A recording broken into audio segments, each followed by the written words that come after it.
Hello everyone, welcome back to Eagles Insider. I'm Neri. December is National Giving Month. Let's learn more about it. December is the National Month of Giving. This month highlights the importance of generosity and service. This dedicated month aims to build stronger communities and assist people in need. Inspired by the holiday season's traditions of giving, seen in celebrations like Hanukkah and Christmas, this month encourages people to contribute in many ways, whether by donating money or goods or their own time through volunteering. Who am I here with? Hudson. Mr. Bob. How do you guys want to give back during National Gift Giving Month? I want to give gifts to all the poor people so they all have a gift. Well, I give back by becoming a substitute teacher so I can be around you children and help you grow. And I also give food abundance to the church so we'll make sure that everybody has enough food on their table. Who am I here with? Jalen. How do you want to give back during National Gift Giving Month? I want to make time to volunteer at more places. Who am I here with? Miss Netta. How do you like to give back during National Gift Giving Month? The way I like to give back is I like to donate for my church for the gift giving tree to a child in need. The other one would be for the Toys for Tots. And then lastly, I always like to donate towards a shelter for dogs or animals or whoever's in need. So, thank you. Speaking of giving back, here's more on food pantries. With the holiday season approaching, it's a great time to get involved in your local community. Whether that is through key club activities here at South or working with local businesses, nonprofits, and municipalities, giving back is a great way to spend your holidays. Food pantries serve as distribution centers for free food for those in need. Food pantries are open to any and all that are experiencing food insecurity in their area of service. It is important that food pantries in your area stay open and accessible for those in need this holiday season, so making donations is crucial. But making a donation doesn't mean just providing food. You can donate money or volunteer time, which can sometimes be just as valuable during such a busy time of year. In Lambertville and the surrounding area, there are many great food pantries to donate to. Fisherman's Mark is a social services organization that operates in Lambertville. They offer free food support, education, and social services to the greater Lambertville area and are always looking for volunteers and accepting donations of time, food, or money. The Delaware Valley Food Pantry is one of the largest and longest-serving food pantries in the Lambertville-New Hope area. They've been in operation since 1955. They are staffed exclusively by volunteers looking to uplift members of the community and are always accepting non-perishable donations.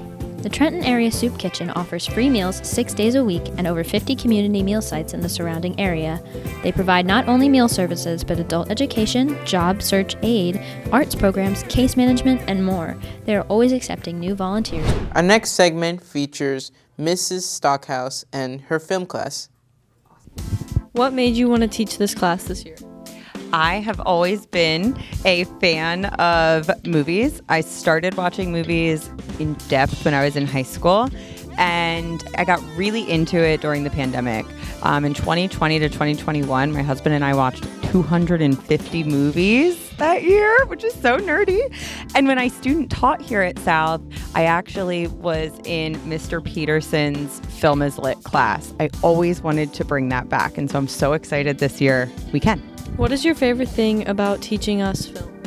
My favorite thing, of course, is my amazing students. I have the best kids always at South, and in the film class, that's no exception. I love when my students watch movies outside of class and tell me how they applied what we learned in class to their viewing outside. That has been amazing. What movie have you liked the most that we've watched so far? My favorite movie that we've watched is Vertigo. It's an Alfred Hitchcock movie. My favorite movie that we've watched so far was Singing in the Rain because of the production design and the characters. What about the least? Probably City Lights with Charlie Chaplin. My least favorite was Citizen Kane just because of the plot. As an English teacher, what book would you love to see as a movie? Okay, we need a redo on The Great Gatsby. We've gotten 2 movies so far, one from the 70s, one from 2013.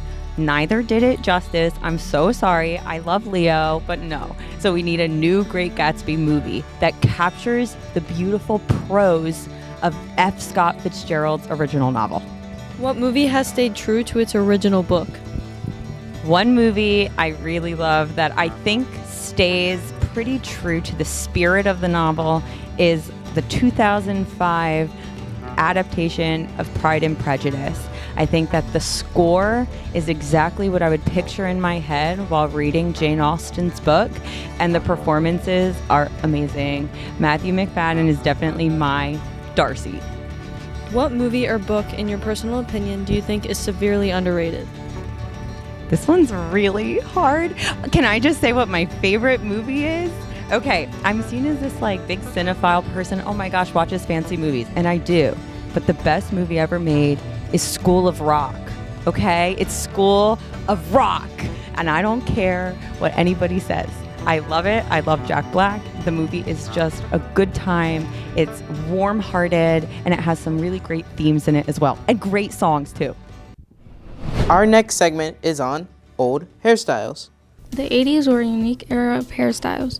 Bold, roundness, and textured styles such as perms, mullets, and jerry curls were the main looks during this time.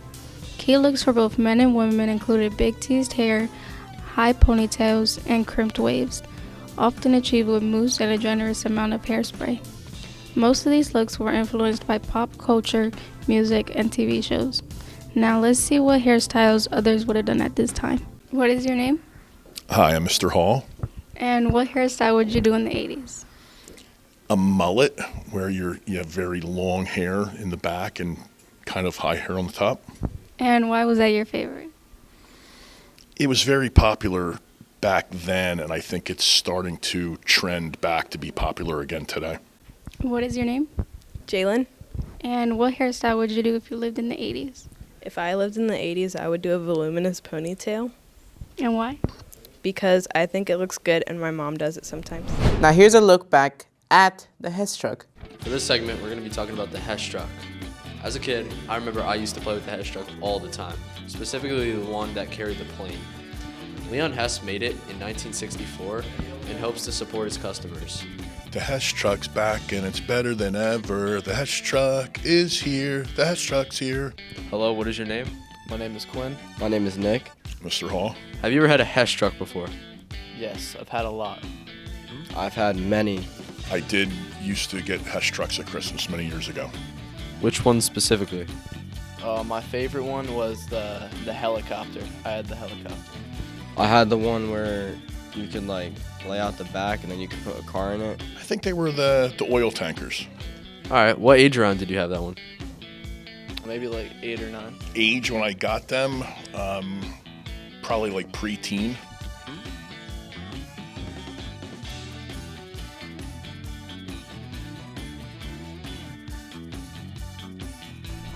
Have a good weekend. Thanks for watching. I'm Neri. Thank you.